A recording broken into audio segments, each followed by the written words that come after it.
আসসালামু আলাইকুম। আমাদের প্রতিষ্ঠানে আমি যেভাবে ছুটি ঘোষণা করি সেই বিষয়টা একটু দেখাচ্ছি।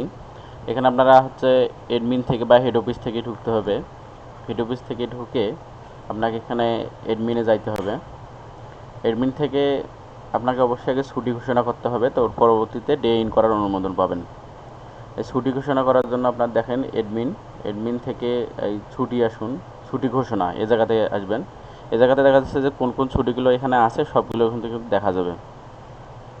তো আপনারা এখান থেকে ছুটি ঘোষণা করতে পারবেন। কিভাবে করবেন, ধরেন যুক্তকরণে যাবেন। যুক্তকরণ থেকে গ্লোবাল হেড অফিস শাখা সমিতি, যে যার মতো ছুটি দেওয়া লাগে তাই উনি ওভাবেই ছুটি দেয়। আমাদের এই মধ্যে গ্লোবাল মানে সব অফিস, সব ব্রাঞ্চ বা সব হেড অফিস সহ সবাই বন্ধ থাকবে, সব কিছুই বন্ধ থাকবে এটা। এখান থেকে আমার ছুটি আছে অক্টোবর মাসে 1 তারিখ 2 তারিখ। আমি 1 তারিখ সিলেক্ট করলাম, 2 তারিখ সিলেক্ট করলাম। দেখেন এই পাশে কিন্তু নয়, এই পাশে সিলেক্ট করি আমি এই পাশে সিলেক্ট করার পরবর্তীতে ছুটির ধরন দেই। ছুটির ধরন হচ্ছে সরকারি ছুটি, যেহেতু আমাদের একটা বিশেষ ছুটি না, ওটা হচ্ছে পূজার ছুটি। ছুটির নাম কি? দুর্গা পূজার ছুটি। আমি এখান থেকে খুঁজে পাবো আমি দুর্গা পূজার ছুটি। দুর্গা পূজার ছুটির নবমী, এখানে নবমী দশমী দুইভাবে দেওয়া যাবে, অর্থাৎ আমি একটা দিই ছুটি এই মধ্যে। নবমী দিলাম, নবমী ছুটিটা দিলাম এখান থেকে।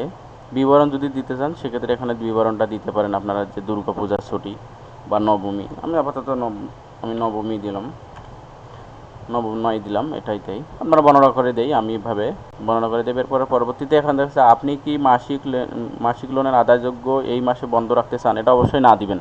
কারণ মাসিক আদায়যোগ্য আমরা বন্ধ রাখতে চাই না। আমাদের মাসিক আদায়যোগ্য ওই দিনে আদায় হবে না, কিন্তু পরের দিনে আদায় হবে। কিন্তু এরকম বন্ধ রাখলে একবার পুরোপুরি মাসেই বন্ধ হয়ে যাবে। এবার সংরক্ষণ আসুন। এবার সংরক্ষণে দিলাম, সাকসেস হলো। এখানে আমার এটা মানে সম্ভবত ছুটি দেখানো আছে, দেখি। হ্যাঁ, ছুটি আমার দেখানো আছে, এই জন্য আমার ছুটিটা নিচ্ছে না। আর নভেম্বর মাসে ছুটি নেই, ডিসেম্বর মাসে ছুটি আছে।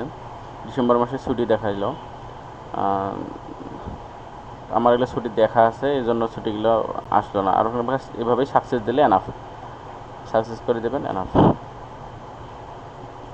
আমি আমার প্রতিষ্ঠানে যেভাবে ছুটি ঘোষণা করি, আমাদের প্রতিষ্ঠানে যেভাবে ছুটি ঘোষণা করি সেভাবে আপনাদের নিয়মটা দেখে দিলাম। সকলকে ধন্যবাদ। আসসালামু আলাইকুম।